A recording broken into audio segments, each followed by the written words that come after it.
स्तुतीला प्रारंभ करूया. तुझे वचन माझ्या पावलाकरता दिव्यासारखे व माझ्या मार्गावर प्रकाशासारखे आहे. तुझे न्याय निर्णय पाळण्याची शपथ मी वाहिली आहे व ती निश्चित केली आहे. प्रार्थना करूया. प्रेमळ ईश्वरा, दयाघन, आम्ही तुझ्या अत्यंत आभार मानतो, तुझी उपकार करतो, तुझ्या पवित्र नामाचा जे घोष करतो. दयाघन, सर्वमान सन्मान गौरव आम्ही तुझ्या अति पवित्र नामाला देतो. देवा, तू आमचा जिवंत प्रेमळ पिता आहेस. तुझी कृपा, करुणा, दया आम्हा मध्य मानवात विपुल आहे. ईश्वर, तू तुझा पुत्र आमच्या उद्धारा करता दिला. त्याच्या बलिदानामुळे तू आमचा उद्धार केला. त्याच्या पवित्र निश्चय रक्ताद्वारे तू आम्हाला शुद्ध आणि पवित्र केलंस. म्हणून आम्ही तुझे आभार मानतो. तुझे पुत्र कन्या होण्याचा अधिकार दिलेला आहे. आमचे सर्व अपराध, शोक, सर्व रोग तू दूर केलेले आहेस. जो नवीन प्रकाश आम्हाला जीवनाचा दिलेला आहे, त्या प्रकाशात आम्ही विश्वासाने वाटचाल करावी आणि सदा सर्वदा मानवी जीवनाच्या ह्या प्रवासामध्ये तुझ्यावर विश्वासाने आम्ही विनम्रपणे चालावं आणि तुला आम्ही आमच्या जीवनातून आचरणातून उंच व्हावं, जोर व्हावं, तुझी स्तुती आराधना करावी, तुझं उपकार स्मरण करावं, तुझं गुणगौरव करावं,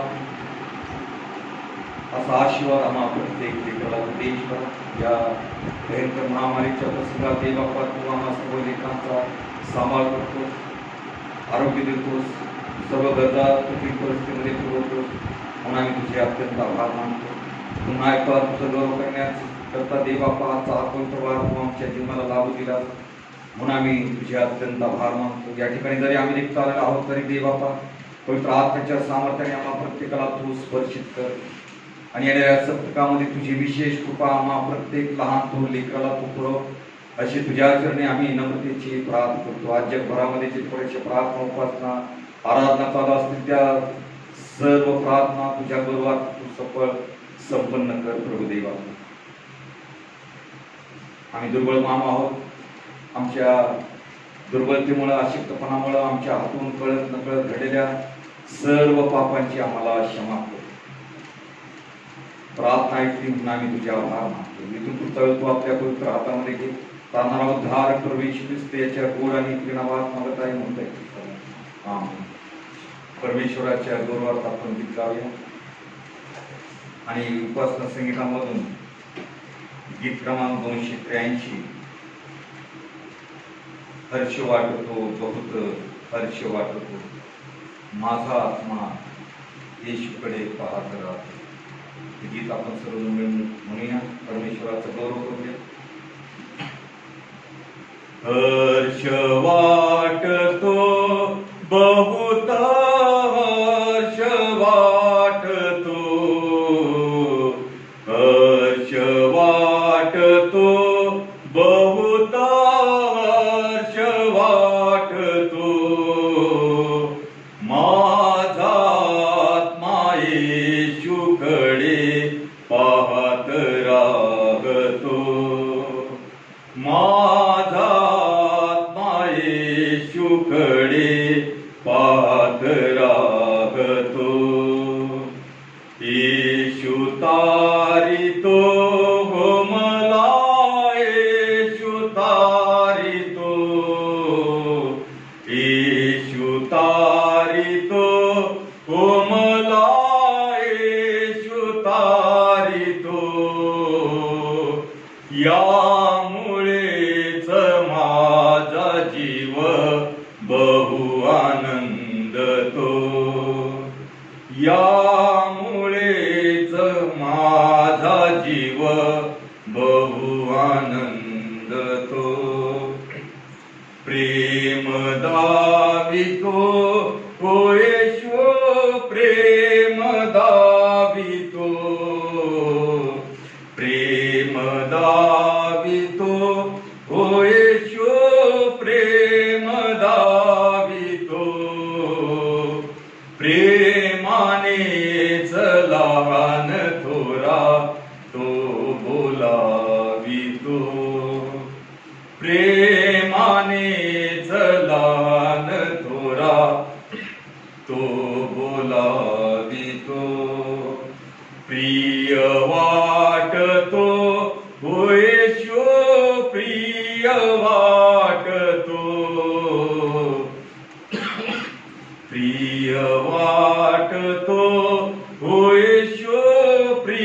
प्रिय वाटतो माझे तन मन धन त्यास अर्पितो माझे तन मन धन त्यास अर्पितो हर्ष वाटतो बहुत हर्ष वाटतो माझा आत्मा येशूकडे पाहत राहतो. आपण सर्व मिळून आपला धर्मविश्वास प्रगट करूया. कृष्णांचा मतांतर म्हणूया.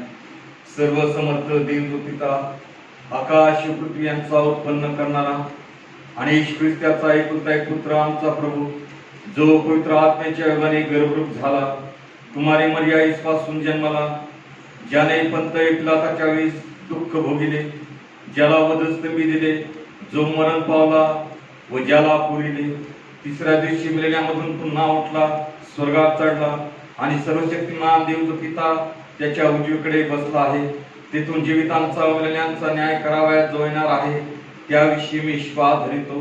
पवित्र आत्मा पवित्र सार्वत्रिक मंडळी पवित्रांची सहभागिता पापांची क्षमा देहाचे पुनरुत्थान आणि सार्वकालिक जीवन याविषयी मी विश्वास धरितो.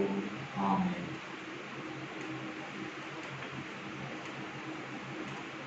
निवडलेला जो शास्त्र भाग आहे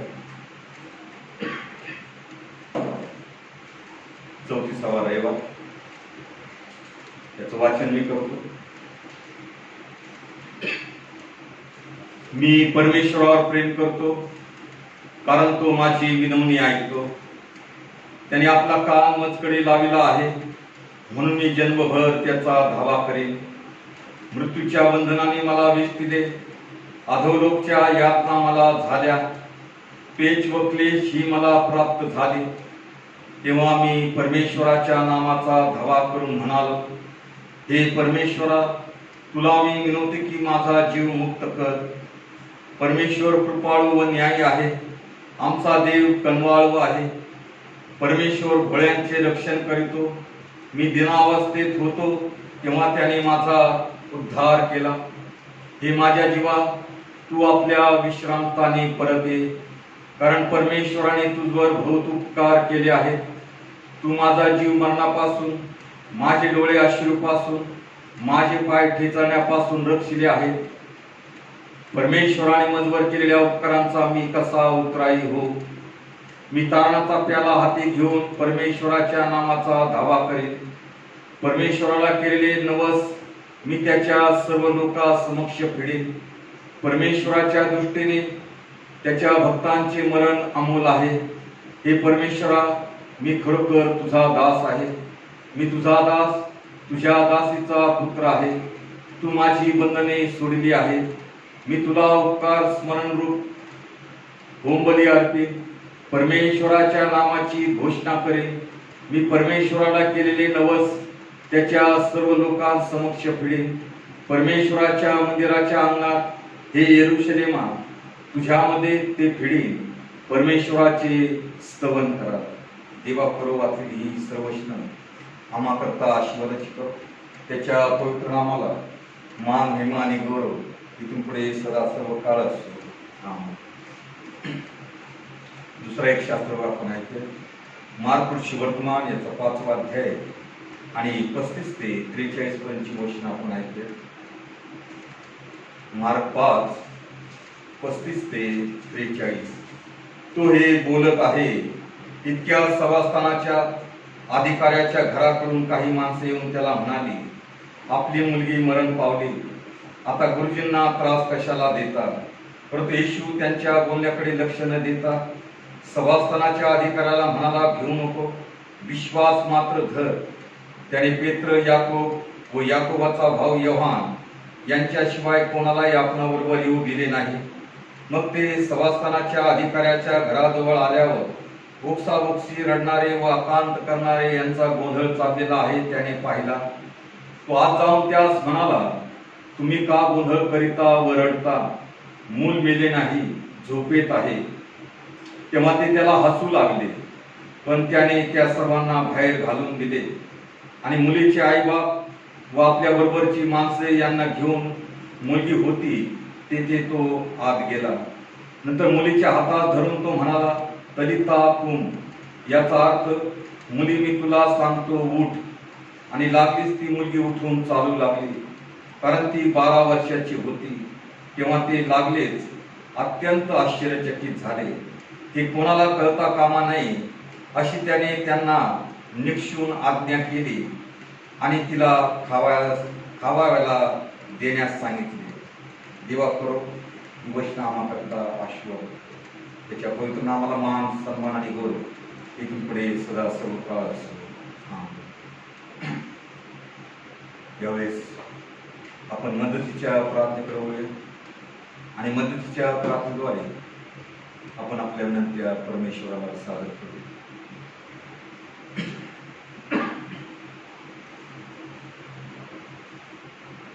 स्तुतीस पात्र सन्मानास योग्य जिवंत देव बाप्पा दयाघना, आम्ही तुझ्या अत्यंत आभार मानतो, तुझी उपकार स्तुती करतो, तुझ्या पवित्र नामाचा जे घोष करतो दयाघना. तुझ्या विपुल दयेने, अनंत करुणेने तू आमचा या भूतलावर आजपर्यंत सांभाळ करीत आलेला आहेस, म्हणून आम्ही तुझे अत्यंत आभार मानतो. तुझी दया, करुणा, तुझी कृपा आम्हावरती मानवार विपुल आहे ईश्वर. कारण जे जे अभिवचन तू आम्हाला दिलेले आहेस, युगाच्या समाप्तीबरोबर मी सदैव तुम्हाबरोबर आहे. आणि तुझ्या अभिवचनाला आम्ही लेकरांनी विश्वासानं प्रतिसाद द्यावा. तुझ्या या जिवंत वाणीकडे सर्वदा लक्ष केंद्रित करावं. कारण मानवी जीवनामध्ये ज्या अनपेक्षित अशा घटना, प्रसंग, समस्या उद्भवतात, त्यावेळेस आमची दुर्बलता आम्हाला कळून येते. आणि अशा सर्व कठीण प्रसंगात केवळ तुझं वचनच, तुझी वाणीच आमच्या कानी मागून येत असते, याच मार्गाने चाला, ते आम्हाला सूचित करत असतं. म्हणून आम्ही लेकरांनी आमच्या अंतःकरणामध्ये तुझी वचनं आजच्या या सद्य परिस्थितीत वाटचाल करीत असताना ती जपणं, ती मुखानं बोलणं, साठवणं आणि त्याप्रमाणे वचन जे अपेक्षित तो प्रतिसाद आम्ही मनोभावे द्यावा. म्हणून पवित्र आत्म्याद्वारे आम्हा सर्वांना तू स्पर्शित कर. आमच्या जीवनात क्षणाक्षणाला या वचनांची नितांत गरज आहे. तुझं वचन म्हणजे जीवन आहे.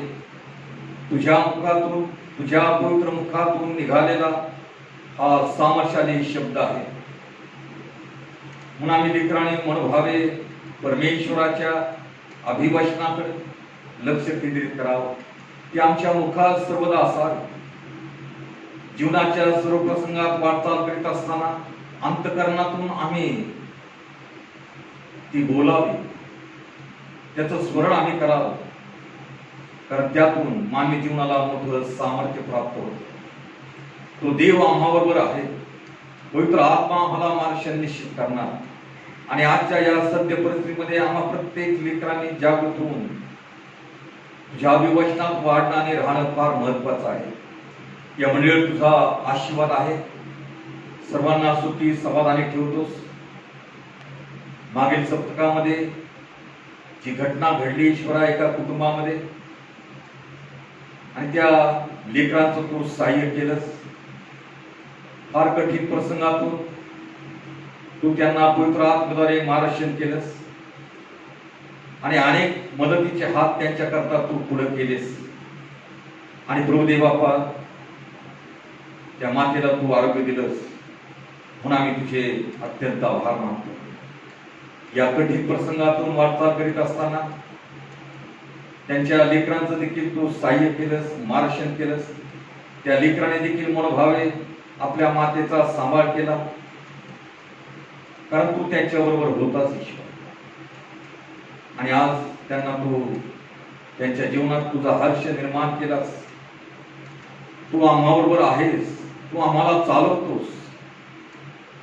तुझं अभिवचन हे सदा सर्वदासाठी तू दिलेलं आहेस. युगाच्या समाप्तीबरोबर मी सदैव तुम्हाबरोबर आहे. तुम्ही भिवू नका, हिंमत धरा. जिकडं जाल तिकडं तुम्हाला मी यश देणार आहे. त्यांच्या या कठीण प्रसंगामध्ये अनेकांनी त्यांना योग्य मार्गदर्शन केलं. मग त्या सर्वांचे देखील आम्ही आभार मानतो. प्रार्थना करतो देव बाप्पा, जे वयोवृद्ध आहेत त्यांना लागणारं आरोग्य तू पुरव. त्यांना तुझ्या पुनरुत्थानाच्या शांतीने, आनंदाने, सामर्थ्याने भर. त्यांनी देखील आपल्या ह्या वेळेचा सदुपयोग इतरांच्या जीवनाकरता करावा. जरी आज आम्हाला उत्तर नाही तरी आम्ही त्या परमेश्वराचा धावा करीत राहणं फार महत्वाचं आहे. ज्या ज्या वेळेस आमच्या प्रार्थनेला उत्तर येत नाही, विलंब होतो, त्यावेळेस आम्ही निराश होऊ नये. कारण देव आपल्या इच्छेचा मालक आहे. त्याच्या योजना आम्हाला कळत नाही, कारण आम्ही मर्यादित विचारांचे मानव आहोत. आमचे विचार, आमची बुद्धी, आमच्या कल्पना हे सर्व मर्यादित आहे. परंतु प्रभू परमेश्वर देव अमर्याद असा आहे. म्हणून आम्ही कधी त्याला दोष देऊ नये, निराश होऊ नये. प्रार्थना नेहमी आम्ही करावं, ती आम्हाला ऊर्जा देणारी आहे. म्हणून प्रभू देव बाप्पा, जीवनातली सर्व निराशा तू दूर कर. तो देव उत्तर देईल हा विश्वास प्रत्येकाचा तू वाढव. आणि प्रार्थना करतो मंडळीवर आणि मंडळीतल्या सर्व लहान थोर लेकरावर तुझा आशीर्वाद असतो. प्रभू देव बाप्पा, आम्ही प्रार्थना करतो या माध्यमाद्वारे तुझं गौरव करण्याची संधी आम्हाला तू देतोस, म्हणून आम्ही तुझे आभार मानतो. या जगातली ही महामारी तू काढून टाक ईश्वर. आम्ही आभार मानतो की या कठीण प्रसंगामध्ये जे डॉक्टर्स, नर्सेस, सेवक वर्ग, पोलीस दल आणि इतर माध्यमांनी जी सेवा केलेली आहे ईश्वरा या कठीण प्रसंगात, त्या सर्वांना तू आशीर्वादित कर. आणि या आजारावर लवकरात लवकर लस निर्माण व्हावी अशी योजना तू घडवून आणावीस अशी तुझ्या चरणी आम्ही नम्रतेची प्रार्थना करतो. बीएस कॉन्फरन्स, सन्माननीय बिशप साहेब, मॅडम्स, बीएस वर्ग, बाळकीय वर्ग, मिशनरी वर्ग, टिकनेसेस, सेवक वर्ग या सर्वांवर तुझा आशीर्वाद असतो. याही सध्या परिस्थितीमध्ये तुझं गौरव सर्वांकडून तू करून घेतोस, म्हणून आम्ही तुझे आभार मानतो. जे वचन आम्हा करता येणार आहे ईश्वरा, ते आम्हा सर्वांसाठी तू आशीर्वाद कर. आज अनेक ठिकाणी तू पाऊस देतोस, म्हणून आम्ही तुझे आभार मानतो. प्रभू बाप्पा, अनेक ठिकाणी महापूर आहेत. अडचणीत सापडलेल्या सर्वांचं तू सहाय्य कर, मार्गदर्शन कर. प्रभू बाप्पा, त्यांच्या गरजा तू पुरव. आम्हाला ही संधी देतोस, म्हणून आम्ही तुझे आभार मानतो. प्रार्थना ऐकली म्हणून आम्ही तुझ्या पवित्र नामाची उपकार करतो. तुला धन्यवाद देतो, तुझे आभार मानतो. तारणारा उद्धार प्रवेश ख्रिस्त त्याच्या गोड आणि प्रेरणावाद मागत आहे म्हणता ईश्वरा. पुन्हा एक आपण परमेश्वराच्या गौरवार्थ गीत गावे आणि उपासना संगीतामधून गीत क्रमांक 257 हे गावे आहे. सर्व काळ मृत्यूदंड योग्य नारकी, मी असे अशा कधी ना देव उद्धरे. सर्व काळ मृत्यूदंड योग्य नारकी, मी असे अशा कधी न देव उद्धरी.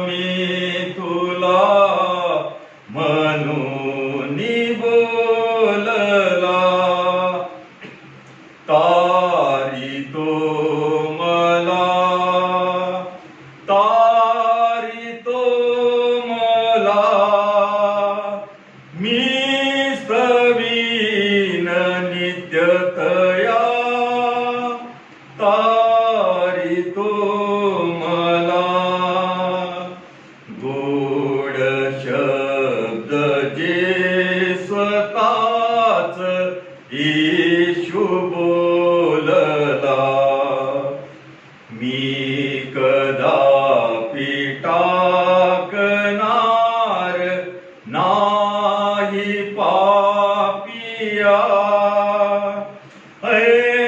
ऐकताची ते मनात हर्ष दाटला मी धरुनी धीर जीव अर्पिला तया प्रीतिपूर्ण दीन बंधू येशू भेटला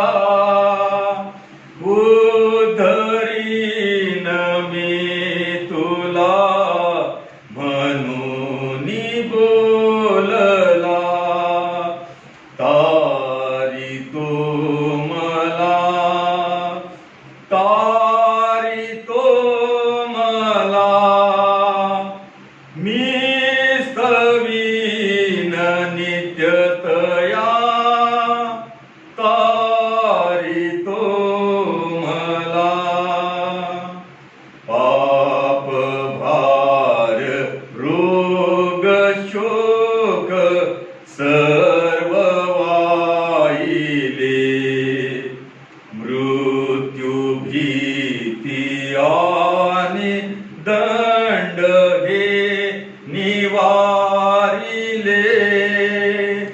येशूने मनात दुःख नाही राहिले पामरामला स्वकीय त्याने तारिले प्रीतिपूर्ण दीन बंधू येशू भेटला उद्धरीन मी तुला म्हणून बोलला तारितो मला तारितो मला मी स्तवीन नित्यतया तारितो मला येशूने मला स्वकीय रक्त ओतूनी संस्करूनी जी नवीन वाट दाविली तीत चालण्यास आत्म शक्ती देऊनी माझी हृदय अपार प्रीती लाविली प्रीतिपूर्ण दीन बंधू येशू भेटला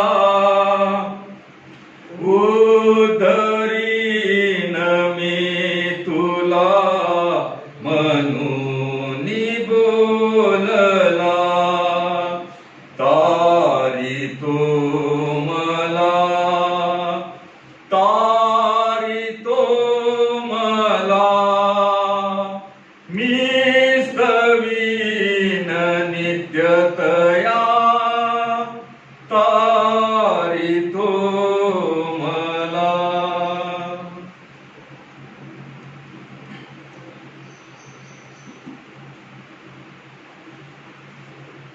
आजच्या मनाकरता जो शास्त्रभाग घेतलेला आहे मागच्या वेळेस आम्ही त्या शास्त्रभागाचा अर्धा भाग यावर मनन केलं होतं आणि उर्वरित जो भाग आहे मार्कुसची वर्तमान याचा 5वा अध्याय आणि 35 ते 43 पर्यंतची वचनं यावर आपण मनन चिंतन करूया, प्रार्थना करूया. प्रेमळ ईश्वरा, दयाघना, आम्ही तुझे अत्यंत आभार मानतो. हे तुझं जिवंत वचन आहे ईश्वरा, आणि आम्ही मानव दुर्बळ आहोत. म्हणून तुझ्या चरणी ही नम्रतेची प्रार्थना करतो. दयाघना, तुझं वचन सांगण्यास समजण्यास तुझा आत्मा आम्हाला तू दे. पवित्र आत्म्याद्वारे आमचं मार्गदर्शन कर, आणि या घटनेतून ज्या गोष्टी तू आमच्या निदर्शनास आणू इच्छितो, जी अपेक्षा आम्हा प्रत्येक विश्वासांच्या जीवनाद्वारे तू करू इच्छितो, त्याप्रमाणे आम्ही विश्वासानं प्रतिसाद द्यावा. हा आशीर्वाद आम्हाला तू दे. ही वचनं आमच्या दैनंदिन जीवनाकरता आणि आध्यात्मिक जीवनाकरता सदैव मार्गदर्शनाची ठेवू. तारणारा उद्धार प्रभू येशू ख्रिस्त त्याच्या गोड आणि प्रेमात्मकता आहे म्हणते ईश्वरा. मागच्या आठवडे आम्ही पाहिलं की येशू ख्रिस्ताला याईल हा सभासदांचा मोठा अधिकारी भेटाव्यास येतो आणि त्याला विनंती करतो पाया पडून की माझ्या मुलीला तुम्ही बरं करावं, स्पर्श करावा. परंतु मध्येच आम्ही पाहतो की अशा वेळेस त्या गर्दीमध्ये स्त्री येते. ती स्त्री प्रभू ख्रिस्ताला शिवते त्याच्या वस्त्रांना, आणि प्रभू ख्रिस्ताच्या शरीरातून शक्ती जाते आणि तत्क्षणी तिला आरोग्य देखील प्राप्त होते. आणि येशू ख्रिस्ताची इच्छा होती की मला कोणी स्पर्श केला, परंतु एवढ्या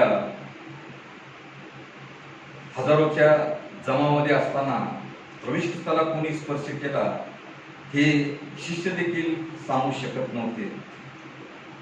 आणि म्हणून प्रभू ख्रिस्ताची इच्छा होती की त्या स्त्रीने पुढे यावं, तिच्या जीवनात जे काय घडलं ते लोकांना सांगावं आणि लोकांना विदित व्हावं की त्याच्या पवित्र स्पर्शामध्ये देखील सामर्थ्य आहे.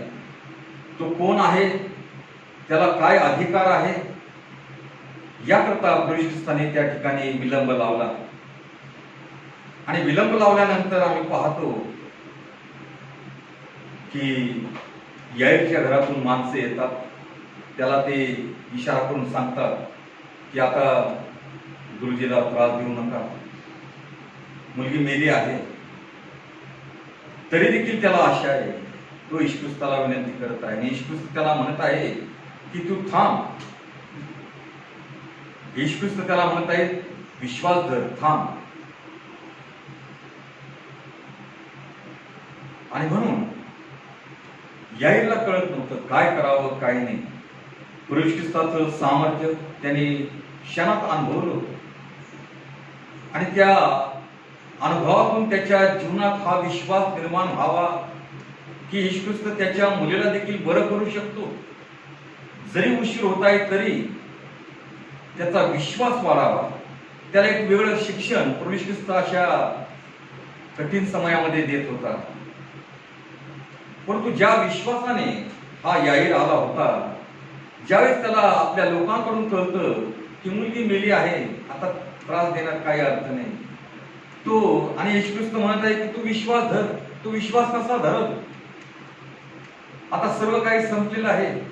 प्रभू ख्रिस्ताच्या येण्याचा देखील काही अर्थ नाहीये. पण ख्रिस्त म्हणतो तू विश्वास धर. ज्या विश्वासाने तू माझ्याकडे आलास तो विश्वास सोडू नको.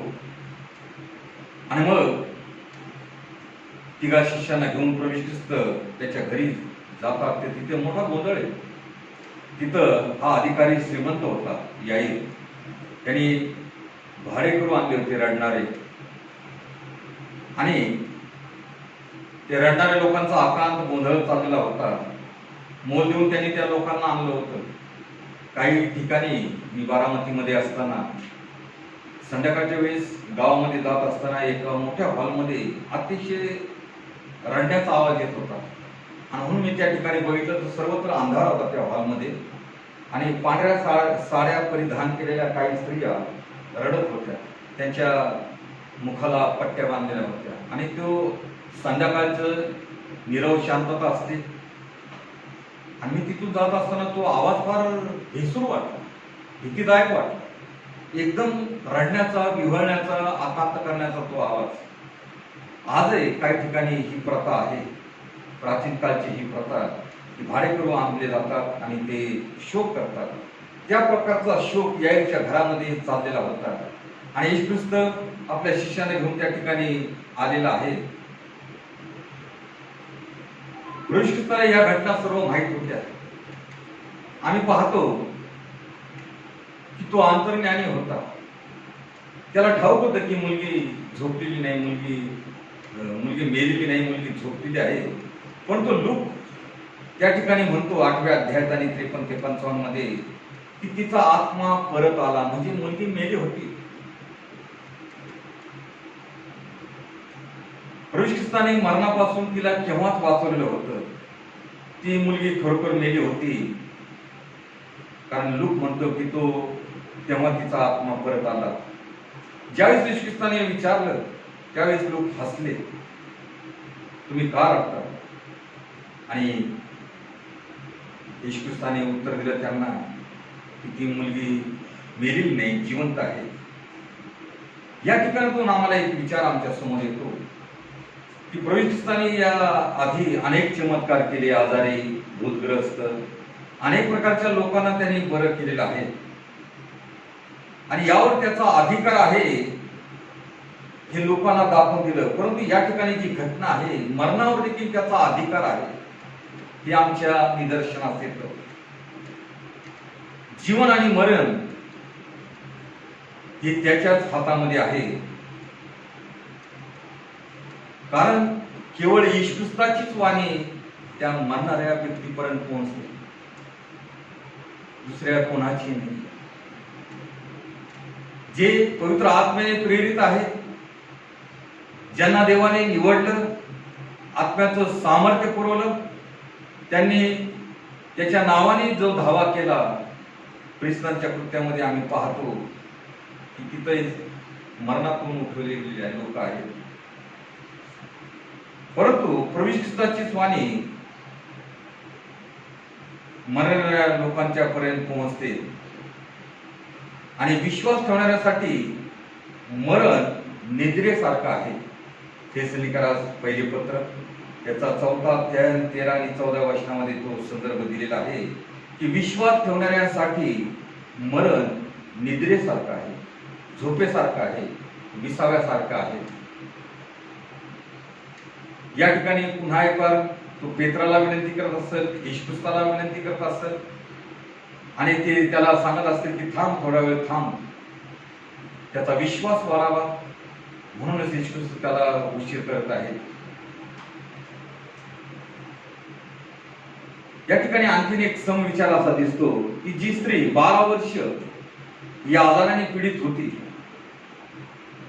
12 वर्ष ती प्रयत्न करत होती, कंगाल झाली होती, परंतु शास्त्र सांगतं की तिचा आजार बरा न होता, तिचा आजार बळावला गेला आणि ती कफल्ल कशी झाली.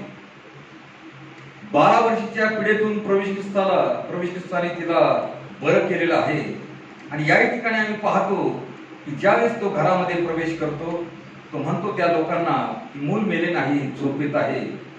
तेव्हा ते सर्व लोक जे भाडे करून आणलेले होते, त्यांचा विश्वास प्रभू ख्रिस्तावर नव्हता, प्रभू ख्रिस्ताला ते ओळखत नव्हते, ते हसू लागले. तेव्हा त्यांना सर्वांना बाहेर घालून दिले आणि मुलीचे आईबाप आणि आपल्या बरोबरची माणसे घेऊन ज्या ठिकाणी मुलगी होती त्या घरामध्ये येशू ख्रिस्त आलेला आहे. आणि 41 वचनामध्ये म्हटलेलं आहे की नंतर मुलीच्या हातात धरून तो म्हणाला, तलिता कुम, याचा अर्थ मुली मी तुला सांगतो उठ. आणि लागलीच ती मुलगी उठून चालू लागली, कारण ती 12 वर्षाची होती. तेव्हा ते लागलेच अत्यंत आश्चर्यचकित झाले. या दोन्ही घटनाकडे पाहत असताना 12 वर्षाचा आजार असो किंवा कितीही वर्षाचा असो, प्रभू ख्रिस्ताला सर्व अधिकार परमेश्वर पित्याने दिलेला आहे, त्याला सर्व काही शक्य आहे. ज्यावेळेस पेत्र ही घटना पाहत होता त्यावेळेस पेत्र, याकोब यांनी देखील त्याच्यापासून हे शिकले ते. आणि म्हणून प्रेषितांचा 9वा अध्याय आणि 36 ते 43 वचनामध्ये आम्हाला ती घटना दिसते की त्या ठिकाणी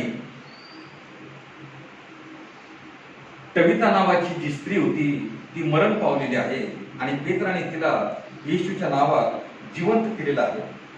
तो येशूच्या नावात तिला आज्ञा देत आहे की तू उठ, आणि ती स्त्री जिवंत झालेली आहे. कारण प्रभू येशू ख्रिस्ताने तुम्हाला आणि मला, आम्हा सर्वांना तो अधिकार दिलेला आहे. तो म्हणत आहे, मी जी कृत्ये करीतो ती माझ्यावर विश्वास ठेवणारा ही करेल आणि त्यापेक्षा मोठी करेल.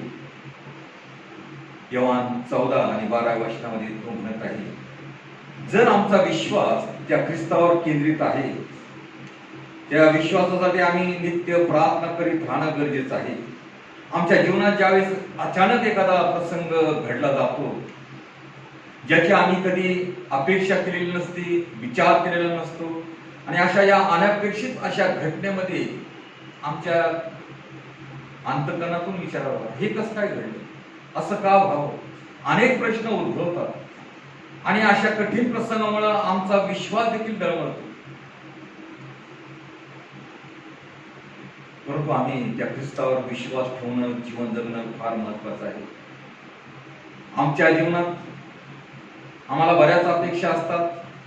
त्या अपेक्षा जर परिपूर्ण व्हाव्या तर आम्ही त्या ख्रिस्ताकडे, त्याच्या उदात्त विचारसरणीकडे लक्ष केंद्रित करणं गरजेचं आहे. तो म्हणतो की आधी तुम्ही माझं देवाचं राज्य मिळवण्याचा प्रयत्न करा, नीतिमत्व मिळवण्याचा प्रयत्न करा. ज्या ज्या विश्वासाच्या देवभक्तांनी परमेश्वराच्या वाणीकडे लक्ष केंद्रित केलं, परमेश्वराच्या वचनावर त्यांनी विश्वास ठेवला, आणि जी जी अभिवचनं त्यांना देण्यात आली ती परिपूर्ण झाली देखील त्यांच्या जीवनात, त्यांच्या हयातीमध्ये. आमचा विश्वास पाहिजे, संयम पाहिजे, पवित्र आत्म्याची फळं पाहिजे. जी 9 फळं आहेत त्यामध्ये प्रीती, प्रेम सर्वात श्रेष्ठ आहे. प्रीती सर्व काही सहन करते. प्रीती आहे तर सर्व काही आमच्या जीवनात बाकीचे 8 फळं आल्याशिवाय राहू शकणार नाही. म्हणून आम्ही एकमेकावर प्रीती करावी. शास्त्राचा मध्यभाग म्हणतात की देवाची प्रीती आहे, कारण देव प्रीती आहे. त्यांनी महान प्रीती मर्त्य मानवावर केलेली आहे की आपला एकुलता एक पुत्र दिला आहे. योहान 3:16. शेवटी तो 43व्या वचनामध्ये म्हणत आहे की हे कोणाला कळता कामा नये अशी त्याने त्यांना निक्षून आज्ञा केली.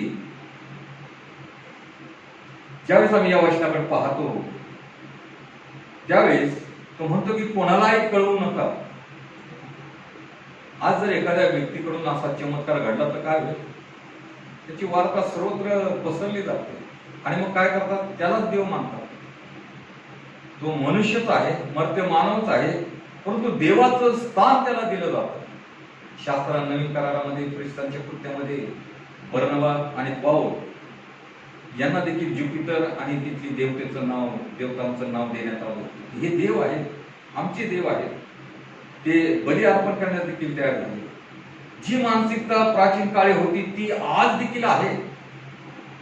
चमत्कार हे मानवाकडून घडले जात नाही. प्रत्येक चमत्कार त्यामागची भूमिका वेगवेगळ्या प्रकारची आहे, त्यांच्या गरजा आहेत. 12 वर्षाचा काळ मोठा होता आणि इतकं सहन त्या स्त्रीने केलं होतं. सर्व कंगाल ती झाली होती. विचार तिचा असा असावा की हे जीवन संपवावं, नको हे जीवन, परंतु ती सर्व सहन करत होती. आणि म्हणून तिची गरज जी महत्वाची होती ती गरज प्रभूने अंतर्ज्ञानाने ओळखली आणि तिला आरोग्य दिलेलं आहे. या ठिकाणी आम्ही 12 वर्षाच्या मुलीकडे देखील पाहतो की तो बाप, त्याचा विश्वास अतिशय, आणि प्रभूच्या तो पाया पडलेला आहे. पेत्राच्या ज्यावेळेस लोक पाया पडायला लागले तो म्हणतो, मी देखील तुमच्यासारखा मनुष्य आहे, माझ्या पाया पडू नका. देवाच्याच तो पाया पडला. आणि म्हणून त्याच्या विश्वासाचं प्रतिफल त्याच्या जीवनात आलं. आणि आता येशू ख्रिस्त म्हणत आहे मुलगी जिवंत झाल्यावर की लोकांना हे कळवू नका, कोणालाही कळवू नका. येशूने त्यांना बजावून सांगितले, कारण हा चमत्कार करणारा आहे अशी त्याची कीर्ती झाली असती. आणि प्रभू ख्रिस्ताची इच्छा नव्हती की मी केवळ चमत्कार करणारा एक बाबा आहे, गुरु आहे. ती त्याची इच्छा नव्हती. त्याची इच्छा ही होती की लोकांनी जे काही त्यांनी शिकवलेलं आहे चमत्काराकडे नव्हे तर आपल्या संदेशाकडे त्यांनी लक्ष द्यावं अशी प्रभू ख्रिस्ताची इच्छा होती. लोकांना देवराजाचं शिक्षण द्यावं, तारणाचा मार्ग त्यांना दाखवावा, हा प्रभू कार्याचा प्रमुख उद्देश होता. आणि हा चमत्कार जग जाहीर होऊ नये याचे कारण वृत्त जर पसरले असते तर हाच मसीह आहे हे ओळखून लोकांनी त्याला राजा करण्याचा घाट घातला असता. पण तो या पृथ्वीवर जगीत राजा होण्यासाठी आलेला नव्हता. तो दुःख सहन करून मरण्यासाठी आला होता आणि त्याचं राज्य हे आध्यात्मिक राज्य होतं. म्हणून आमच्या जीवनात अशा घटना निगडीत आहेत. आजार आहे, दुःख आहे, वेदना आहे, क्लेश आहे. आणि अशा प्रसंगामध्ये जरी उशीर होत असेल आमच्या उत्तराला, प्रार्थनेच्या उत्तराला, तरी आम्ही निराश होऊ नये. त्या देवाची योजना आमच्या जीवनात परिपूर्ण व्हावी, आमचा विश्वास अधिक धारदार व्हावा, त्या अनुभवात आम्ही स्थिर स्थावर व्हावं. म्हणून देव कधी कधी विलंब करत असतो. परंतु आम्ही जर सहनशीलतेने ते सर्व काही त्याला प्रतिसाद दिला तर त्याचं प्रतिफळ आम्हाला निश्चित प्राप्त होईल. अब्राहामाने शास्त्र सांगतं की देवावर विश्वास ठेवला आणि वयाच्या 100व्या वर्षी ज्या ठिकाणी अशक्य गोष्ट आहे ती शक्य गोष्ट त्याला इसाक देऊन देवाने दाखवून दिलं. 25 वर्ष त्या अभिवचनाची तो वाट पाहत होता. धीर त्याने धरला होता. त्या परमेश्वराच्या बोलण्यावर त्याचा विश्वास होता. म्हणून त्याला विश्वासाचा पिता अब्राहाम असं म्हटलेलं आहे. म्हणून आम्ही देखील आमचं जीवन या सर्व घटनांशी, परिस्थितीशी, या जीवनातल्या समस्येची नेहमी निगडीत आहे. म्हणून सर्व प्रसंगात आम्ही आमचा भार त्या ईश्वरावर सोपवावा. तो आमच्या अगदी नजीक आहे. तो त्याची माणसं कशा रीतीने अद्भुत रीतीने उभं करेल आम्हाला सांगता येत नाही. आमचं सहाय्य निश्चितपणे तो करेल. कारण तो म्हणत आहे की मी युगाच्या संवतीवर सदैव तुम्हाबरोबर आहे. देवा करो या वचनाद्वारे तुम्हाला आणि मला आशीर्वाद दिले. प्रार्थना करू. प्रेमळ ईश्वरा, दयाघना, आम्ही तुझ्या अत्यंत आभार मानतो, तुझी उपकार स्तुती करतो, तुझ्या पवित्र नामाचा जे घोष करतो आहे. जीवनदायी वचनाद्वारे तू आमच्या जीवनाशी बोलतो. आमचं जीवन आहे या घटनेसारखं समरूप आहे ईश्वर. आमच्या जीवनात दुःख आहे, आजार आहे, क्लेश आहे, रोग आहे. त्याचं उत्तर केवळ तुझ्यात काही आहे. कठीण प्रसंगामध्ये आमचा विश्वास तू वाढवावा हेच आमचं तुझ्याकडे मागणं आहे. आणि तुझ्या इच्छेलाच आम्ही प्राधान्य द्यावं. तुझ्या इच्छेलाच आम्ही सर्वदा सादर व्हावं सर्व परिस्थितीमध्ये. म्हणून पवित्र आत्म्याने तू आम्हा प्रत्येकाला प्रेरित कर. पवित्र आत्म्याचा स्पर्श आम्हाला होते. पवित्र आत्म्याद्वारे आमचं मार्शन कर आणि आमच्या जीवनाद्वारे तुझी गौरवी साक्ष निघू दे अशी तुझ्या चरणी आम्ही नम्रतेची प्रार्थना करतो. प्रार्थना ऐकली म्हणून आम्ही तुझ्या आभार. तारणारा उद्धार प्रवेश ख्रिस्त त्याच्या गोड आणि प्रेमात्मक आहे म्हणता ईश्वरा. काही सूचना आहेत. पुढील रविवारी या कठीण प्रसंगामध्ये प्रभोजन जे आम्ही सादर केले या पवित्र होणामध्ये पुढील रविवारी देखील प्रभोजनाचा विधी होईल. आणि आपण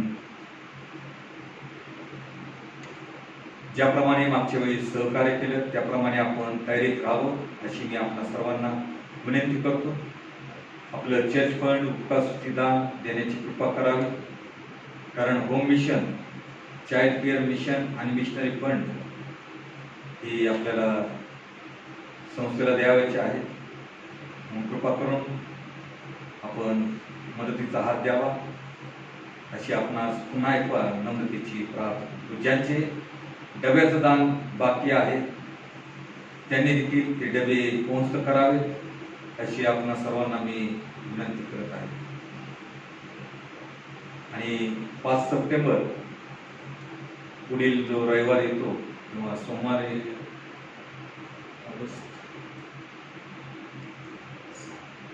रविवार 6 सप्टेंबरला आपण 5 सप्टेंबरला शिक्षक दिन असतो, टीचर्स डे. परंतु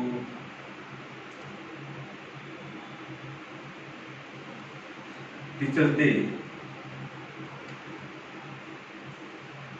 6 तारखेला किंवा 5 तारखेला किंवा 12 तारखेला होईल तसा त्या प्रकारचा मॅसेज आपल्याला देण्यात येईल.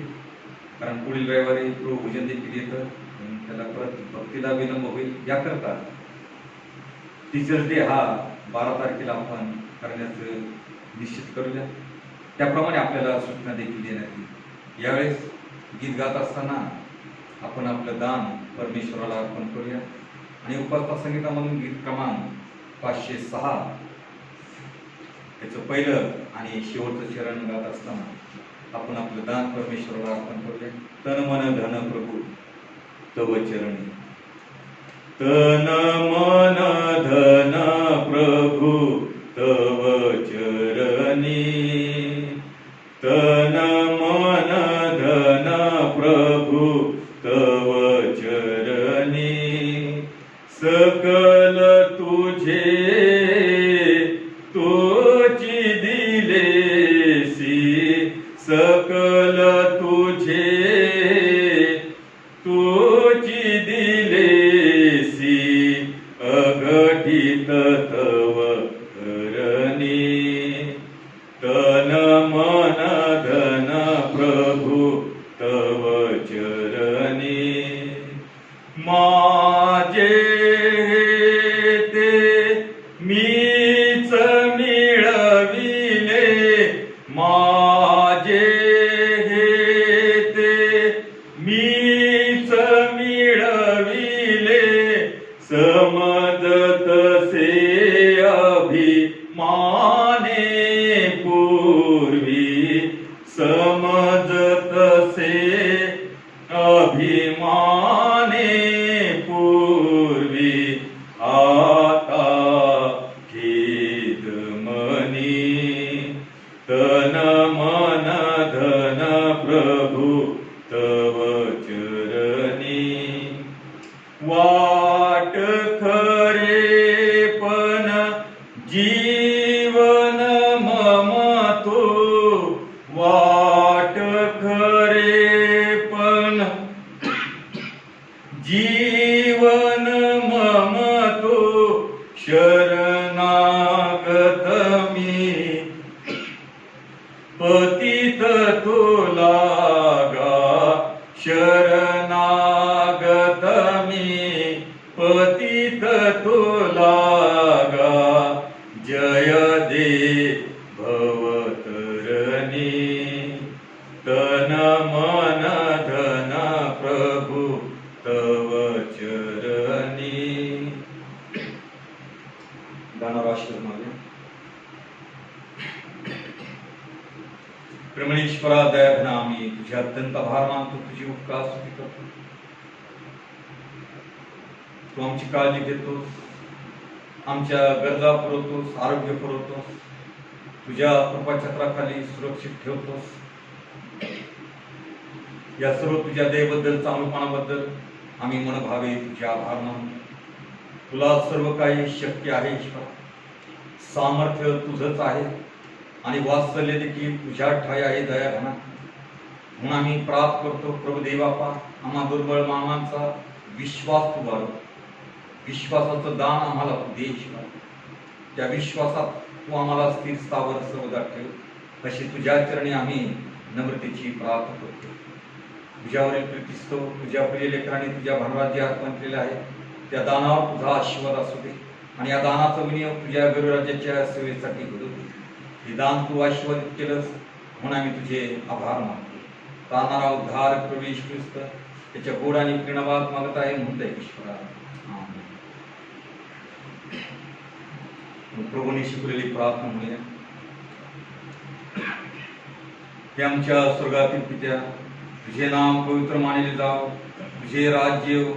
जसे स्वर्गात तसे पृथ्वीवर आहे. तुझ्या इच्छेप्रमाणे हो. आमची रोजची भाकर आज आम्हाला दे आणि जशाने आमच्या ऋण्या सोडून सोडलेले आहे तसेच तो आमच्या ऋण्या आम्हाला सोड आणि आम्हास परीक्षेत आणू नकोस तर आम्हास वाईटापासून सोडव. कारण की राज्य, सामर्थ्य आणि गौरव ही सर्व काळ तुझीच आहे. आमेन. आशीर्वाद नाम. मेंढरांचा महान मेंढपाळ आमचा तारणारा उद्धार प्रभू येशू ख्रिस्त याची कृपा देव बाप याची प्रीती आणि पवित्र आत्म्याची प्रेमळ संगती आपणाबरोबर आणि देवाच्या सर्व लहान थोर प्रिय लेकरांबरोबर इथून पुढे सदा सर्व काळ असो. आमेन.